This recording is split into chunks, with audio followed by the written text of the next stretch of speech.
Hello বন্ধুরা, HS path study সেন্টারে তোমাদের স্বাগত। আজকে আমরা অন্নপূর্ণা যোজনার ফর্ম ফিল আপ করব খুব যত্ন সহকারে, যাতে তোমরা সবাই ৩,০০০ টাকার পাও। ঠিক আছে? তার জন্য খুব যত্ন সহকারে ফর্ম ফিল আপ করতে হবে। এখানে প্রথমেই দিয়েছে পরিবারের প্রধানের নাম, হেড অফ দ্য ফ্যামিলি। এখানে কিন্তু তোমাদের পরিবারের হেড যে আছে তার নামটা লিখতে হবে। ঠিক আছে?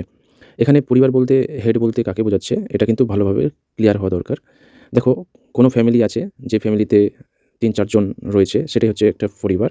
যেখানে স্বামী, স্ত্রী, ছেলেপেলে আছে। আবার কোনো ফ্যামিলি আছে যেখানে স্বামী নেই, হ্যাঁ? শুধু স্ত্রী আছে এবং তার ছেলেপেলে আছে। স্বামী মারা গেছে বা স্বামী ভিন্ন থাকেন, স্ত্রী ছেলেপেলে নিয়ে আলাদা থাকেন। তো সেক্ষেত্রে কিন্তু এখানে স্ত্রী যদি ছেলেপেলে নিয়ে অন্য জায়গায় থাকেন, তাহলে কিন্তু তিনিই পরিবারের হেড। সেক্ষেত্রে স্ত্রীর নামটা এখানে কিন্তু ওই মহিলার নামটা কিন্তু এখানে হবে।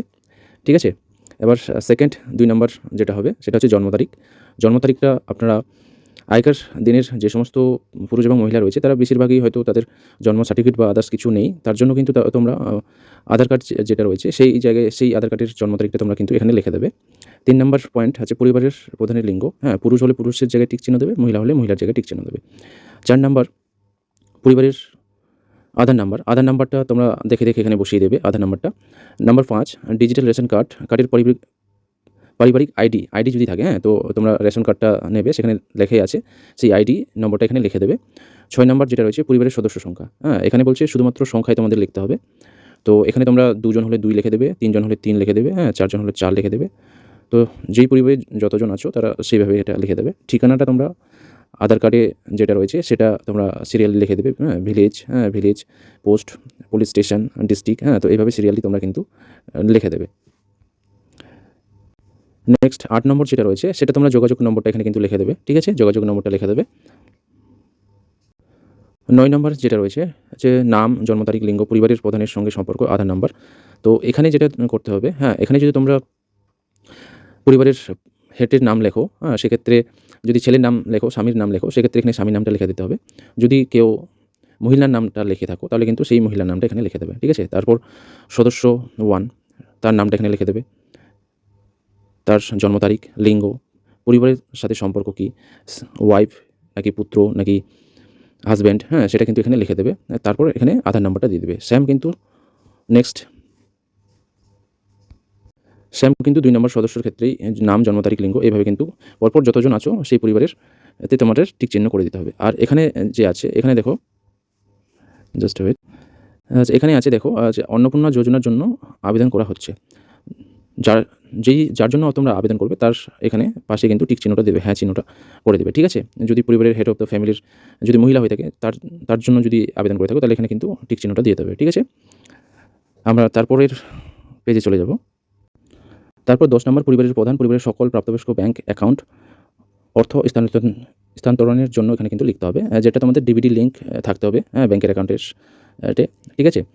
হেড অফ দ্য ফ্যামিলির ব্যাংকের নামটা দিয়ে দিবে, তারপর অ্যাকাউন্ট নাম্বার, তারপর আইএফএসসি কোডটা এভাবে দেবে। সদস্য 1, সদস্য 2 প্রত্যেকজনের সেম ব্যাংকের নাম্বার এবং অ্যাকাউন্ট নাম্বার, আইএফএসসি কোডটা কিন্তু দিয়ে দেবে। তো এভাবে কন্টিনিউ তোমাদের কিন্তু ফর্মটা ফিল আপ করতে হবে। ১১ নম্বর যেটা আছে এপিক নাম্বার, প্রাপ্তবয়স্ক ভোটার তালিকার অংশ নামসমূহ। ঠিক আছে? এখানে হচ্ছে ভোটার কার্ডের নম্বরটা দিয়ে দেবে, সাথে কোন বিধানসভার ক্ষেত্র সেটা কিন্তু এখানে লিখে দেবে। ঠিক আছে? এভাবে সদস্য 1 এরও দিয়ে দেবে, সদস্য 2, সদস্য 3 যার যতগুলো ফ্যামিলি আছে প্রত্যেকজনের কিন্তু ভোটার কার্ড যদি থাকে সেটার নম্বরটা এবং বিধানসভা ক্ষেত্রটা এখানে তোমরা লিখে দেবে। ঠিক আছে? তারপর তোমরা ১২ নম্বর বিভাগে লিখবে তোমরা জেনারেল নাকি এসসি/এসটি, ওবিসির মধ্যে পড়ো, সেটা কিন্তু তোমরা এখানে দিয়ে দেবে। ঠিক আছে? যদি জেনারেল হয়ে থাকো তাহলে জেনারেলে টিক করবে। ওবিসি হলে ওবিসিতে টিক করবে, এসসি হলে এসসিতে টিক চিহ্ন দেবে, এসটি হলে এসটিতে টিক চিহ্ন দিয়ে দেবে। তো যার যে ক্যাটাগরির মধ্যে পড়ো সেটা কিন্তু টিক চিহ্ন দিয়ে দেবে। আমরা নেক্সটে চলে যাব। রেশন কার্ড এর ডিটেইলস। এখানে আপনার কি ডিজিটাল রেশন কার্ড আছে? থাকলে হ্যাঁ দেবে টিক চিহ্ন। যদি না থাকে তাহলে নাতে দেবে। যদি হ্যাঁ হয় তাহলে তবে কি রেশনের ধরন বা উল্লেখ, আপনার কী ধরনের রেশন কার্ড আছে সেটা কিন্তু এখানে টিক চিহ্ন দিয়ে দেবে। রেশন কার্ডে এটা অপশনটা তুমি খুঁজে পেয়ে যাবে। ঠিক আছে? কোন ধরনের কার্ড আছে সেটা তোমরা টিক চিহ্ন দিয়ে দেবে। ঠিক আছে? নেক্সট ৩ নম্বর পয়েন্ট, পরিবারের রেশন দোকান থেকে মাসিক রেশন তুলছো কিনা। প্রত্যেক মাসে যদি রেশন তুলে থাকো তাহলে হ্যাঁ টিক চিহ্ন দেবে, যদি না করে থাকো তাহলে নাতে টিক চিহ্ন দেবে। এবার চলে আসবো বাড়ির ধরন। হ্যাঁ? বাড়ির ধরন, আপনার বাড়িতে কি ৩ বা তার বেশি পাকা ঘর রয়েছে? যদি থাকে হ্যাঁ করবে, যদি না থাকে তাহলে নাতে টিক চিহ্ন দেবে। পারিবারিক জমির মালিকানা যদি থাকে তাহলে হ্যাঁ করবে, যদি না থাকে তাহলে না করবে। ঠিক আছে? নাতে টিক চিহ্ন দেবে। আমরা নেক্সটে চলে যাব। পরিবারের সকল সদস্যের মোট জমির পরিমাণ, এটা তো যদি না থাকে তাহলে এখানেও লিখবে না। যদি থাকে তাহলে কিন্তু তোমার জমির যে দাগ নম্বর বা পর্চা রয়েছে সেখানে কিন্তু লেখা আছে কতটা তোমার জমি রয়েছে সেটা কিন্তু এখানে উল্লেখ করে দেবে। ঠিক আছে? 4 নম্বর, যানবাহন আপনি কি কোনো বা আপনার বাণিজ্যিক কোনো 4 চাকার গাড়ি রয়েছে কিনা? যদি থাকে হ্যাঁ করবেন, যদি না থাকে তাহলে না করে দেবেন। ঠিক আছে? নাতে টিক চিহ্ন দিয়ে দেবেন।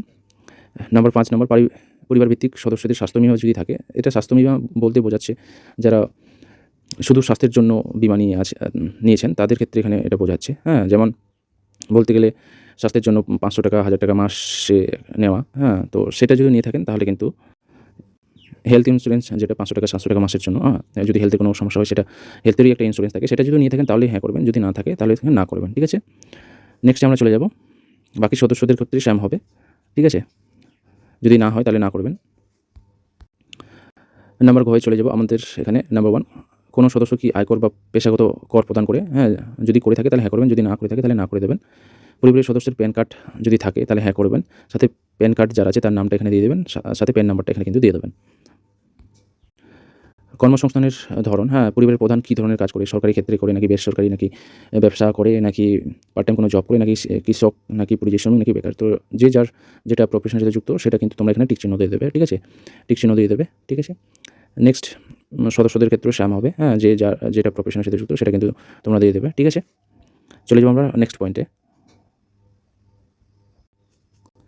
পরিবারের স্বীকৃত প্রাপ্তবয়স্ক সদস্যদের সংখ্যা এবং পরিবারের অস্বীকৃত দের সংখ্যা।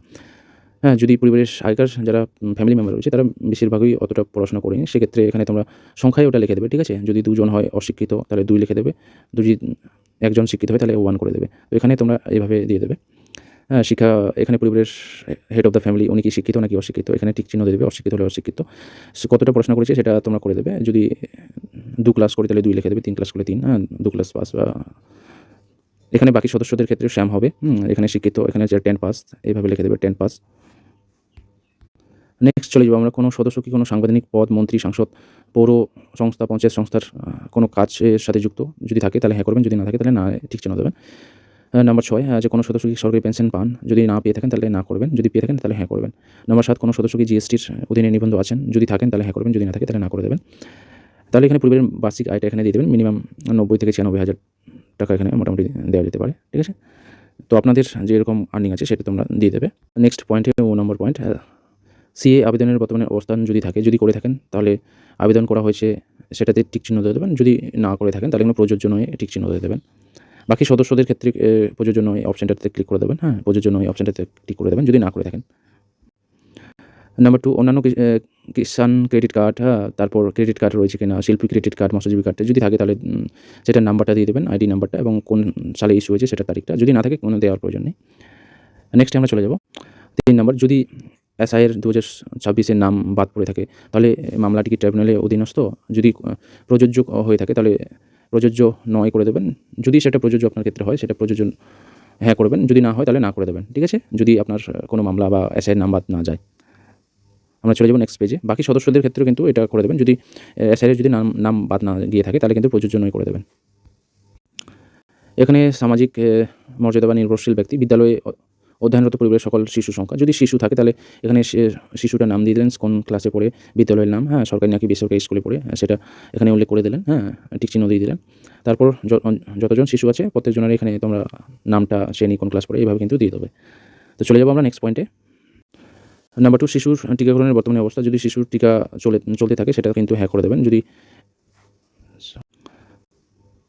শিশুর টিকা যদি চলতে থাকে সেক্ষেত্রে তোমরা হ্যাঁ করে দেবেন। যদি না চলতে থাকে তাহলে না করে দেবেন। ঠিক আছে? বা টিকাকরণ করা হয়নি এটাতে টিক চিহ্ন দেবেন। বাকি যতগুলো শিশু থাকবে সেক্ষেত্রে সেম হবে।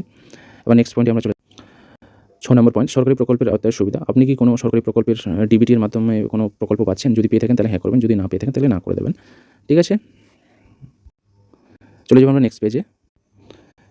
এখানে বর্গীয় জ নাম্বার, ঘোষণা এবং সম্মতি। আমি এই মর্মে ঘোষণা করছি যে উপরে সমর্থিত তথ্য আমার জ্ঞান ও বিশেষ অনুযায়ী দেওয়া হয়েছে। ঠিক আছে? এখানে সম্মতিতে টিক চিহ্ন দিয়ে দেবো এবং এখানে যে অ্যাপ্লাই করবেন, হ্যাঁ, অন্নপূর্ণা যোজনার জন্য তার নামটা কিন্তু তাকেই এখানে সিগনেচারটা করে দিতে হবে। এই সিগনেচারটা করলে কিন্তু তোমার ফর্ম ফিল আপটা সম্পূর্ণ হয়ে যাবে এবং এই ফর্ম ফিল আপ করার পর তোমার ফর্মের সাথে কী ডকুমেন্টসগুলো দিতে হবে ভোটার কার্ড, আধার কার্ড, রেশন কার্ড, যদি সার্টিফিকেট থাকে এসসি, এসটি, ওবিসি সার্টিফিকেট সেটা দিয়ে দিলেন, হ্যাঁ, সাথে যদি জমির ডকুমেন্টস থাকে সেটা দিয়ে দিলেন। পরিবারের যা কিছু যতজনের এখানে নামটা দেবে প্রত্যেকজনের ডকুমেন্টস কিন্তু সাথে তোমাদের দিয়ে দিতে হবে। সাথে সেগুলো যদি সেলফ অ্যাটেস্টেড করে দিতে পারো সেটা আরও ভালো। তো তোমরা এইভাবেই কিন্তু ফর্মটা ফিল আপ করে এই এই ফর্মের সাথে বাকি ডকুমেন্টসগুলো জুড়ে দিয়ে তোমরা ব্লকে জমা দিতে পারো, তোমাদের অঞ্চলে জমা দিতে পারো। হ্যাঁ, তো এইভাবেই কিন্তু তোমাদের এই ফর্মটা ফিল আপ করে জমাটা দিতে হবে। তো আশা করি তোমাদের ভিডিওটা হেল্পফুল হয়েছে। তোমরা অবশ্যই ভিডিওটি যদি হেল্পফুল হয়ে থাকে ভিডিওটা লাইক করো, শেয়ার করো এবং চ্যানেলটাকে সাবস্ক্রাইব করো। তো থ্যাংক ইউ, আজকের মতো এখানেই।